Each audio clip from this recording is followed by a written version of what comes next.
จ้าสิมาพัดผักบุ้งหนูกรอบไฟแดงเลยพี่น้องเด้อค่อยเบิ่งกัน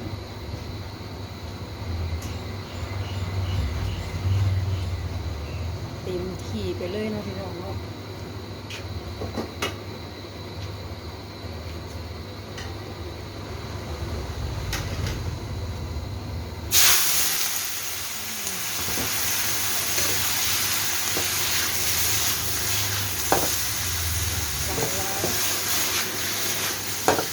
นี่หมูกรอบ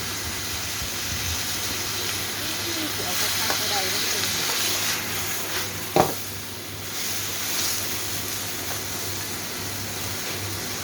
ครับมาลูก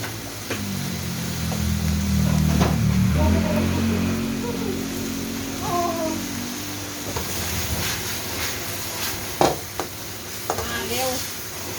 มาไวขนาดเลยเยอะใช่ไหม